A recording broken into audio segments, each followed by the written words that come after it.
Я была обязана что-то сделать и приказала лучникам поджечь деревни. Обалдеть.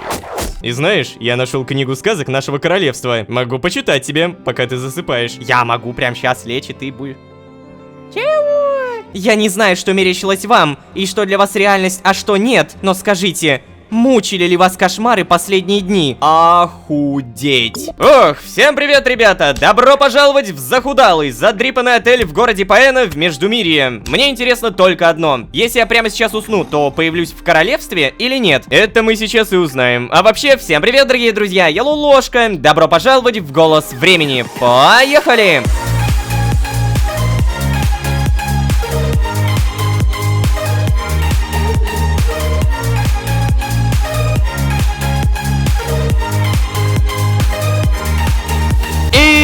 Снова всем привет, дорогие друзья, я Лолошка. Добро пожаловать в Голос Времени, в котором, да, наконец-то мы попали в город Паэна. Ну, что могу сказать, славный городишко, в который сначала тебе фиг пустят, потом попытаются обокрасть, потом при знакомстве попытаются убить, а потом дадут понять, что либо у тебя есть репутация, либо проваливай. Хороший город. Ну а если серьезно, то незнакомец в шляпе, как и обещал, провел меня в город Паэну и даже познакомил с главой гильдии контрабандистов, Шрамом. Честно признаться, диалог со Шрамом был очень тяжелый, как экзамен. Но, по всей видимости, я все отвечал правильно, и в конце мне удалось получить 40 репутаций у гильдии контрабандистов. Круто! Только это также дало понять, что дальше будет полная жопа. Спросите, почему жопа? Да потому что городом управляет 5 гильдий. Маги, убийцы, воры, контрабандисты и торговцы пряностями. Изначально у всех статус равнодушия, 150 очков. Собственно, у контрабандистов я получил 40 репутаций, это прикольно. Но я не представляю, как понравится всем. По всей видимости, в будущем это будет та еще задачка. Короче, давайте продолжим. Эо сказал мне идти в эту таверну под названием Пузатый Лис. Якобы встретимся здесь. Но по итогу я прихожу и... его нету. Бармен сказал то, что он здесь был, оплатил 4-ю комнату и ушел по каким-то делам. Что ж, мне, наверное, сюда, и мне, наверное, поспать.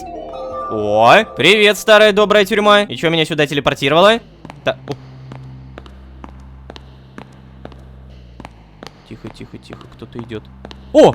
Хризаида, привет. А, что? Сэр Лолошка, почему вы все еще здесь? Ну же, идемте, скорее. Я все поняла. Какого? Что? Кто это там? До? Фаронт, здорово.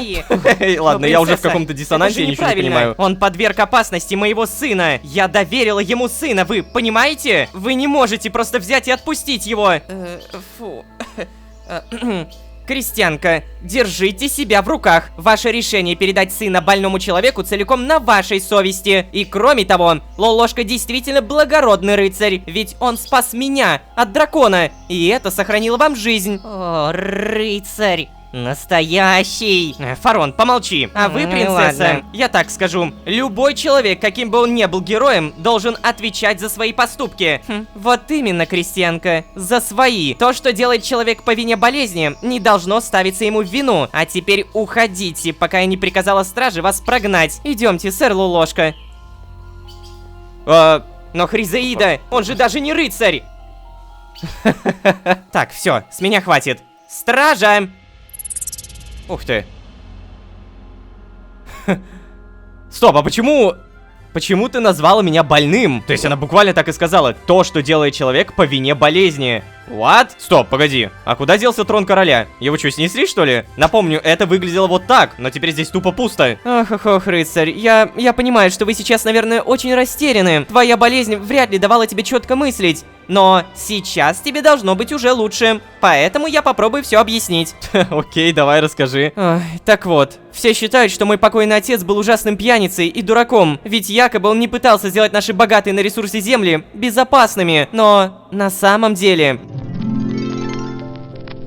Наш мир, как сейчас, не был ограничен крепостными стенами. Более того, большая часть крестьян жила там, где сейчас царит разруха. Король и королева были счастливы, ведь их королевство, оно процветало, а дочери росли прекрасными девушками. Хриза! Эй, Хриза, иди сюда. Сколько раз тебе повторять? Скубиди, мы принцессы. Мы не должны называть друг друга короткими именами на улице. Ой, точно, прости, Хриза. Что-то ты не выглядишь раскаявшейся, Скубиди. Это потому что я слишком рада, что у меня есть такая ответственная сестра. Я знаю, что с ней мне не страшны никакие ошибки.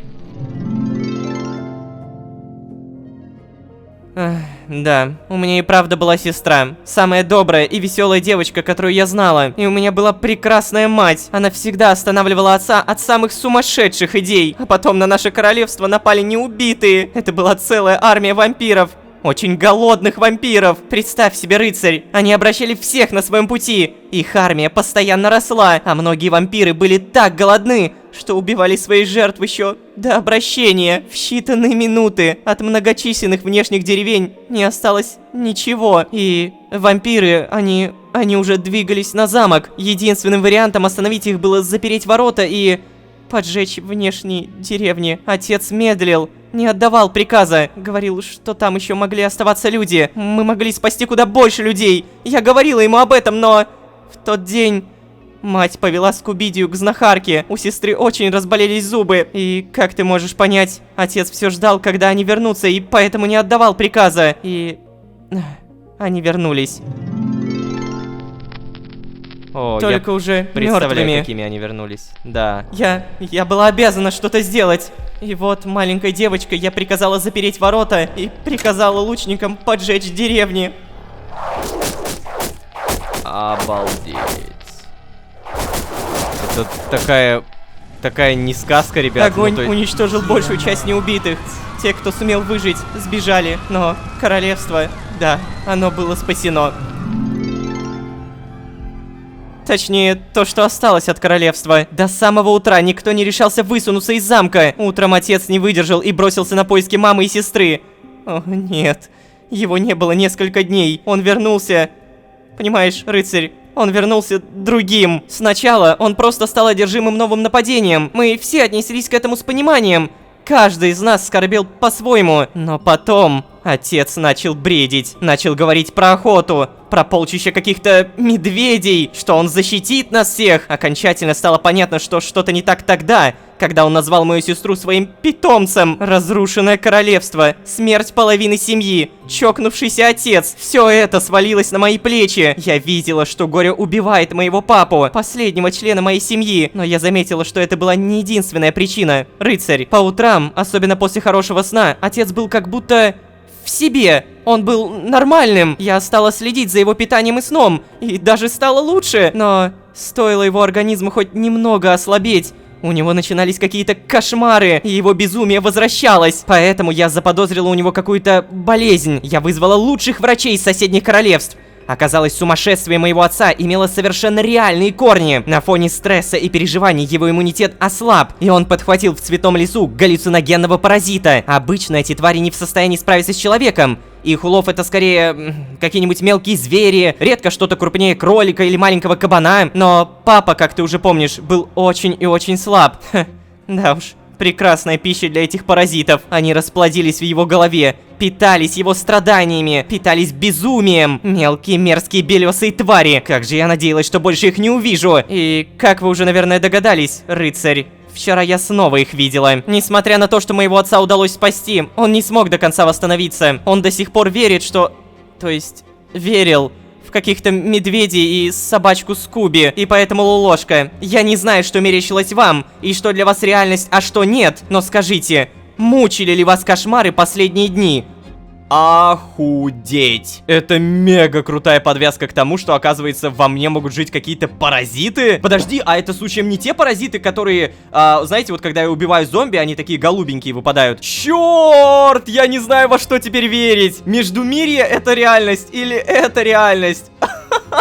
Как же это круто подается. Подожди, так, я не уверен, что кошмары закончились. Да, и я сейчас совершенно потерян. Эти кошмары были... Они были такими реальными. Кошмары? Да я таких галлюцинаций нахватался в реальности, что кошмары покажутся шуткой. Блин, на самом деле мне очень хочется вот это ответить. Да, если это и правда кошмары, то они очень реалистичны. Да, я понимаю, конечно. Отцу потребовалось очень много времени, чтобы прийти в себя. Но я вижу, что вы, рыцарь, чувствуете себя намного лучше. Сейчас вы можете не переживать. Все паразиты были истреблены. После случая с отцом я потребовала, чтобы все лекари королевства получили дополнительное образование. Но на самом деле я потребовала это, чтобы никогда никому из моей семьи больше не пришлось идти за знахаркой во внешней деревне.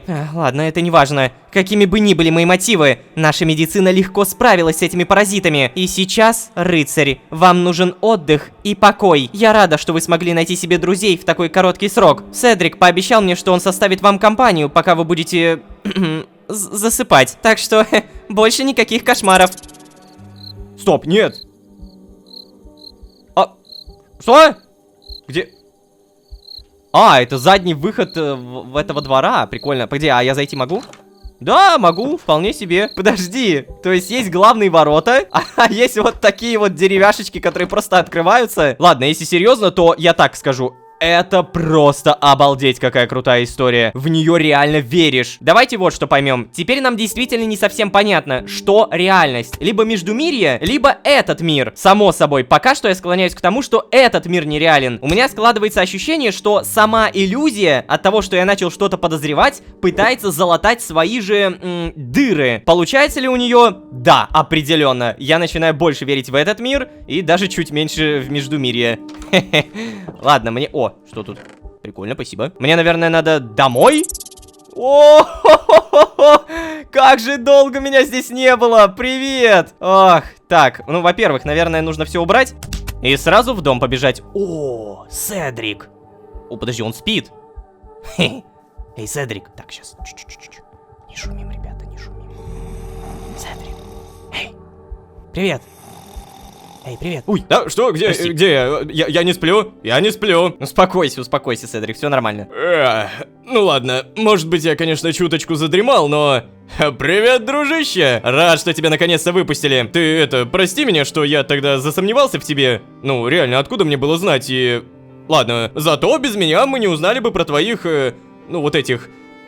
Ну, короче, воображаемых друзей. Зато у тебя есть я, Седрик. Я настоящий, правда. И знаешь, я нашел книгу сказок нашего королевства. Ты наверняка об этом даже ничего не слышал. Могу почитать тебе, пока ты засыпаешь. Чего? Стоп! Седрик, откуда у тебя эта книга? Ребят, я знаю, что это за книга. Это же дневник Джодаха. Либо это просто пасхалка. Надеюсь, что это просто пасхалка. В общем... совсем не скоро, в далеком-далеком будущем жила-была Эй, рыцарь, ты давай ложись. А, окей. Так, все, просыпаемся. О, стоп, я реально поспал. А я думал, мне сказку почитают. Я прям реально был бы не против. Подожди, а как он там сказал? А, блин, я чат удалил. Короче, он говорил про то, что жил какой-то Ра. Кого мы Ра знаем? Если это действительно дневник Джодаха, то знаем ли мы кого-то Ра? По-моему, мы не знаем никого Ра. И вот что еще важно. Вы заметили, да? Я поспал. Я буквально лег на кровать, и меня не телепортировало в какой-то кошмар. Получается, то, что Седрик за мной следит, и вообще кто-то за мной следит, не дает мне телепортироваться в Междумирье. И теперь непонятно, а Междумирье вообще правдивое? Очень интересно закручивается сюжет. Но есть две связи, которые связывают и этот мир, и тот. Первое, и там упоминались герл-скауты. Кто это такие, мы не знаем. Надеюсь, в будущем узнаем. Вторая связь — это статуи богов. И в королевстве, и в Междумирье они присутствуют. Там и там можно прокачиваться. Но что нам это дает? Да пока что ничего. Внимание, за то время, сколько мы не появлялись в этом месте, у меня давным-давно прокачался организм. И он уже какого? 38 уровня. О, у меня тут даже что-то открылось. Выход за пределы. Уменьшает ощутимость замедления от превышения веса в обмен на повышенный расход еды. Больше тратим еды, но при этом бегаем как обычно. Я думаю, что можно, да, давай. А, мне же нужна статуя, точно. Это у нас добыча. А вот статуя бога времени, организм. Привет. Выход за пределы прокачиваем. И у нее только один уровень, то есть можно просто включить и больше никогда не трогать. То есть, если я прямо сейчас превышу жестко лимит, сделаем это при помощи книг. Вот. 70... Стоп, что? 72% это как? А, я понял! То есть оно специально не дает мне добить даже до 100%. То есть если я это вырубаю... Вот, 158, обалдеть! А если я заново врубаю, то... Вот, 72. Но таким образом у меня теперь, по идее, очень быстро будет тратиться сытость, да? То есть я вот буквально совсем немножко пробежал, уже половины нет. Сейчас еще немножко побегаем. И еще половины нет. И еще половины... Как быстро тратится. Не-не-не-не, слушай, стоп. Уже 2,5 нету. Отрубаем эту штуку, ну нафиг. Я лучше пока что буду просто таскать как можно меньше, окей? Напомню, моя цель прямо сейчас прокачать добычу до 45 уровня, потому что тогда у меня появится алмазная кирка, и тогда мы сможем добывать руду Гобер. Для добычи требуется алмазная кирка. У меня тут книга на починку валялась, мы ее забираем и проверяем, сколько нужно, чтобы зачаровать Кирочку. Что? Всего 2 уровня? Это прикольно, конечно, но тут эффективность 4. Мне бы эффективность 5. Блин, но максимум пока что эффективность 4. С одной стороны, я могу больше поставить книжных полок, а с другой стороны, я могу зачаровать эту кирку и потом просто соединить вот с этой. Наверное, так и сделаю. Зомби, сюда!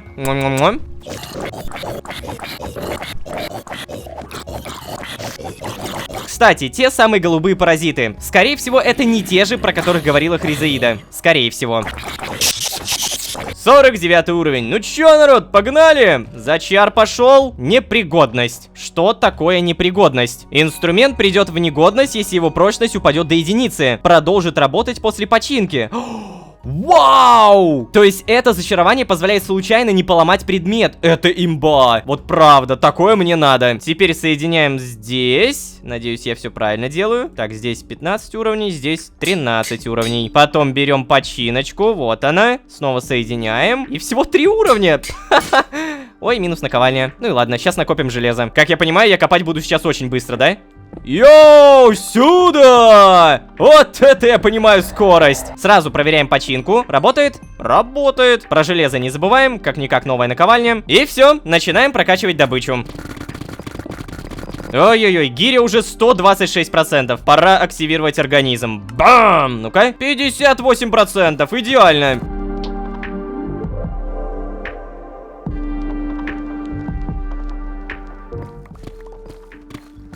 Копание 35 уровень. Хорош, 35 это прекрасно. И также у меня теперь дополнительная скорость копания плюс 18%. Напомню, эффективность первого уровня дает 10%. То есть получается у меня сейчас вот здесь эффективность 50 и еще плюс 18. Это много, просто много. А теперь рубрика «Ваша помощь». Мне написали в комментариях то, что оказывается я могу улучшить свою мотыгу на благословение природы. Это зачарование дает мотыге свойства костной муки. Но я даже и не думал то, что мы можем это использовать, чтобы прокачать ремесло. То есть чисто теоретически я беру железную мотыгу и не могу этого сделать, потому что нету наковальни, о боже. Так, ладно, у меня тут есть немножко железа, здесь нету, может быть здесь? Фух, у меня хватает. Понимаете, да, у меня железа меньше, чем алмазов.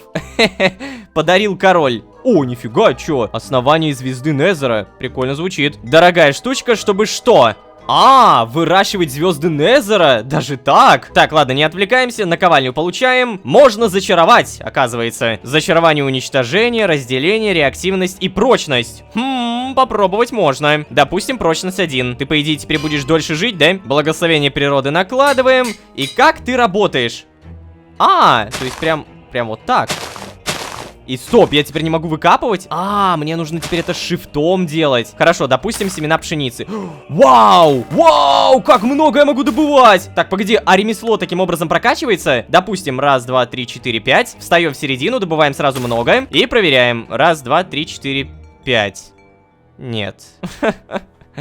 Оно так не засчитывает, блин. Это ужасно. То есть мне все еще выгоднее добывать просто рукой. Ну-ка. О, видали сразу сколько? А за все поле дали почти 13 уровень. Раз уж пошла такая жара, что мы начали обсуждать улучшения, то внимание, внимание! Данные печки это тоже полный отстой. И как вы понимаете, их можно улучшить при помощи того, что у меня уже есть. Инфериум, или же инфериевая эссенция. Забираем. Далее нам понадобится осколок просветания, тоже добывается в шахте. Просветание объединяется с железом, получается слиток просветания. Далее объединяется с инфериумом и получается инфериевый слиток. Также сделаем инфериевый блок, печку заберем, добавим остальное и та-дам! Инфериевая печка. Давай-ка мы, наверное, тебя куда-нибудь вот сюда поставим. О, красота! Помимо этих печек в моде Mystical Agriculture есть очень много другого. Например, семена. Смотрите, как их много. Можно выращивать воду, огонь, инферий, природу. Что, природу? Ну, допустим. Но все это требует очень много инфериума, и самое главное семечко — семечко процветания. Да, как вы уже поняли, на процветании здесь много чего завязано, и это очень важная руда. Чисто в теории, давайте попробуем сделать. Забираем. И неужели из тебя делается все остальное? Да? То есть нам нужен специально какой-то пьедестал. Делается, кстати, очень просто.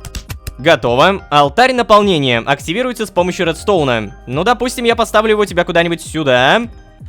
А, это прям структура, нужны еще пьедесталы. Ну-ка, что это? Пьедесталы наполнения. Крафтится, по сути, примерно так же. Но займемся мы этим как-нибудь потом. Тут самое главное надо понять, этот мир настоящий или Междумирье?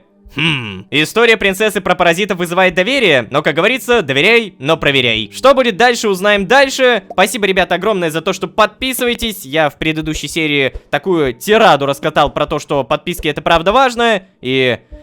наконец-то меня услышали. Ребят, правда, спасибо. Надеюсь, что сегодня, если каким-то образом вы все еще не подписаны, то вы подпишитесь. Это правда сильно-сильно повышает мотивацию. И спасибо большое за вашу поддержку. А если вы здесь впервые, то можете еще и позвать друзей. А с вами были Лолошка и Сомнения про миры. Всем удачи, всем пока. Пока-пока-пока-пока.